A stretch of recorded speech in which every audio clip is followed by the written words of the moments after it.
ও কাকা, বাড়ি আছো? আইও রামা, কেউ কি বাড়ি নেই? কেউ তো সারাও দিচ্ছে না। ও কাকা। এই কে রে? কি হয়েছে? এই তোমার নাতি আমার মেয়েকে টেপি বলেছে। আমার মেয়ে একটু মোটা, তা বলে টেপি বলবে? তোমার কি মনে হয় আমি কি এসব বাড়ি থেকে শিখিয়ে দেই? আমাকে কেন বলতে এসছো? তোমাকে বলতে এসছি কারণ তুমি যাতে একটু মারধর দাও, ওকে ওকে শিক্ষা দিও, আমার মেয়েকে যেন টেপি না বলে। আমি এই কি জ্বালাই বললাম নাতি নিয়ে, সবাই নালিশ করে বেড়ায়। উফ, কতদিন যে সহ্য করতে হবে। আজ আসুক বাড়ি, সবাই আমাকে নালিশ করে বেরোয়, একচোট হবে ওর। এই শুনলাম তোরা নাকি কালকে বিরিয়ানি খেয়েছিস? হ্যাঁ খেয়েছি তো, দাদু হেভি রান্না করেছে। খাবি নাকি একদিন বিরিয়ানি? বই গেছে আমার খেতে। আমার বাবাও নিয়ে আসে হাজির বিরিয়ানি, দাদা বৌদির বিরিয়ানি। তুই তোর দাদুর বিরিয়ানি খা। এই তোর দাদুকে আজকে বল না এগরোল বানাতে, একটু এগরোল খাই। আজকে বলবো? আজকে টেপি নাকি টেপির বাবাকে বলে দেবে আমরা ওকে টেপি বলে ডাকি। দাদুর মনে হয় মাথা গরম থাকবে। প্লিজ ভাই আজকে বলিস না, আজকে ছেড়ে দে।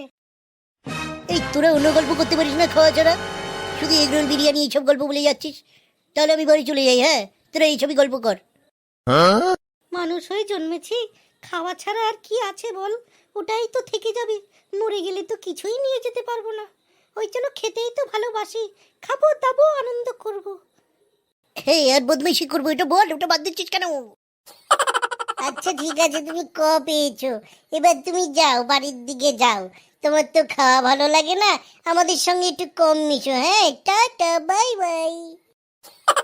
ওকে, আমি চলে গেলাম, আর আসবো না। এই চলো তো পটকা দাদা, দাদুর কাছে যাই, দেখি একবার গিয়ে বলি এগরোলের কথাটা। চো তাহলে যাওয়াই যাক। দাদু বাড়ি আছো? ও দাদু, দরজা খোলো। ও তুই এসেছিস, আয় আয়, এদিকে আয়, এদিকে আয়। দাদু লাগছে, লাগছে, ছাড়ো। মারছো কেন? লাগছে তো। না না, তোমায় পুজো করবে, সবাই এসে নালিশ করে যাবে, আরে আমাকে শুনতে হবে। আজ তোমার একদিন কি আমার একদিন, ঘরে ঢোকো।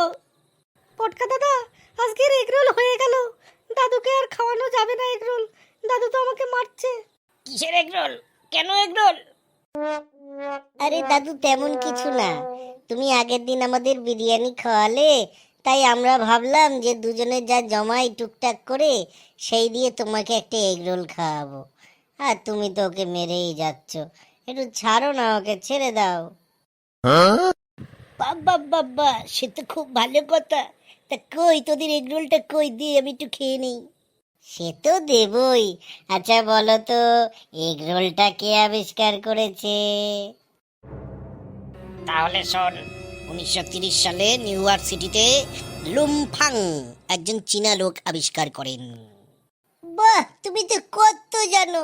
চলো চলো, এক্ষুনি চলো, ওই রেস্টুরেন্টে গিয়ে আমরা এগরোল খাবো।